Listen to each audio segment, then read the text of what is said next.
Samsung doesn't have a great track record with their non-flagship smartphones. For the most part, they've stuck to the tried and tested method of make it look like a flagship, call it a Galaxy, throw in mediocre specs, add a couple of marketable features, a fingerprint sensor here, data saving there, and just been happy letting the sheer might of their marketing team and retail presence move millions of units. But every once in a while, Samsung surprised everyone by putting out a very good non-flagship smartphone. Well, yes, it doesn't happen all that often. It does happen from time to time. So, does the Galaxy A9 join that elusive group? Or is this just another case of Samsung leveraging the Samsung and Galaxy brand names to push a subpar product? Well, let's find out.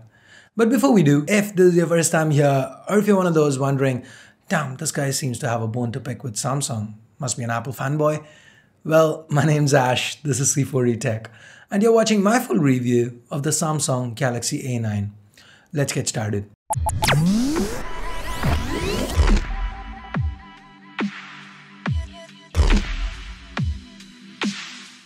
So let's get this out of the way right away. The A9 is big. Have small hands? It's probably not for you. Love single-handed usage?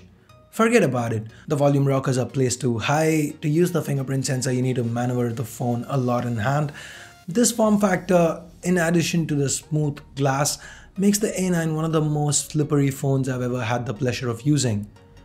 But if you can look past the grip and the large form factor, Samsung's done a great job here. Gorilla Glass 4 to the front and back, 2.5D glass so it curves ever so slightly at the edges.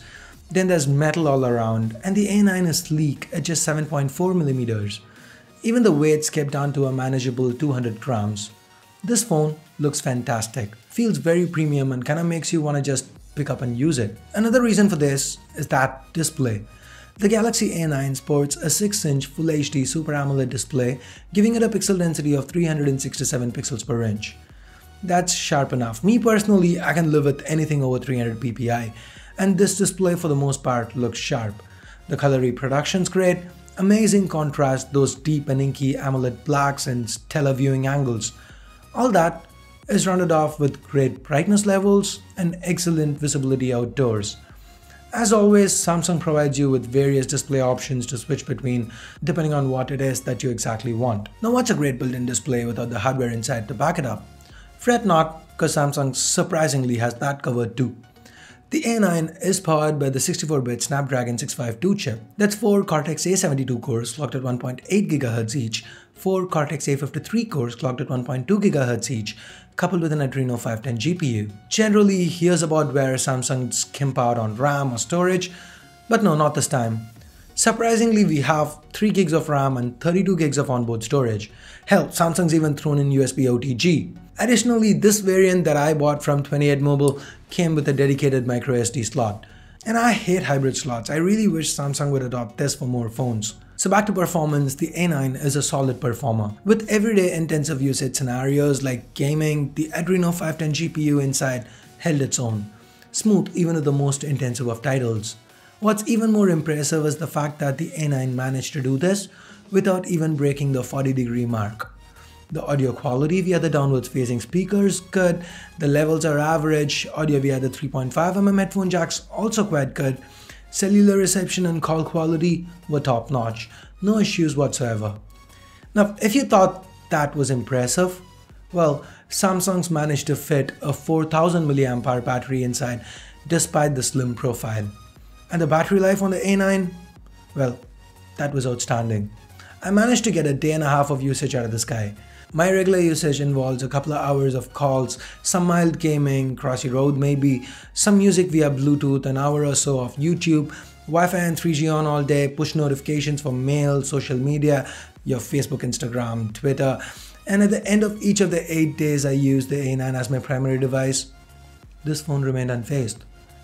Well over a day and a half of usage. That's what I got, and that's without activating any of Samsung's power saving options. Once again, it's worth mentioning that Samsung's not skimped out here.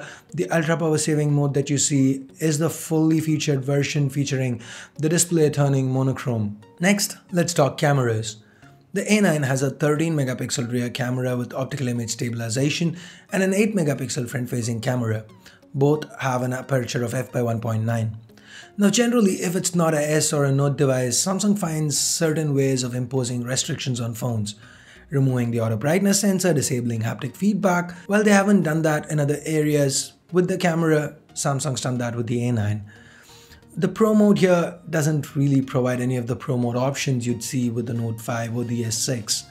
And despite the hardware underneath being capable of supporting 4K recording, Samsung's disabled it. Hell, the video recording tops out at 1080p 30 FPS.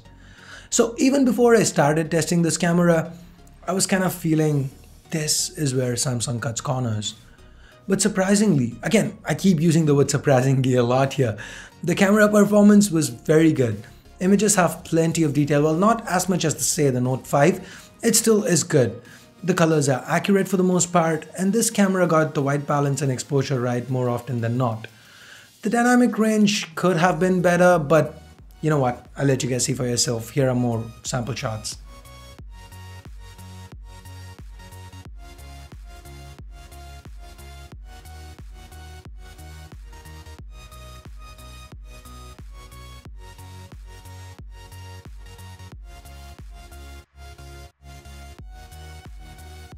The 1080p video was quite good too, and the 8 megapixel front camera is good enough for your occasional selfie needs. Now with that, we get to the software.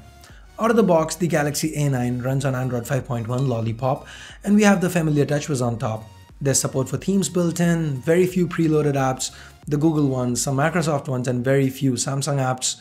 The fingerprint scanner is the same one from the S6 and the Note 5, and as expected it performed great, very accurate and relatively quick. Other Touchwiz regulars return to, for example, double pressing the home key launches the camera. You can set triple pressing it to launch the one-handed mode, shrinking the display down to ease single-handed usage. The multi-window mode that lets you run two apps side by side, and the floating windows for enhanced multitasking, they're all present and accounted for.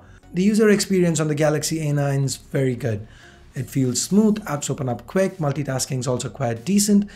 The memory management, while not great, was not bad at all. Overall, Samsung seems to have done a very good job with the software here on the Galaxy A9. And on that note, let's talk price. I picked this Galaxy A9 up from 28mobile.com for $500, and for once, I can say Samsung's pricing is almost sensible here.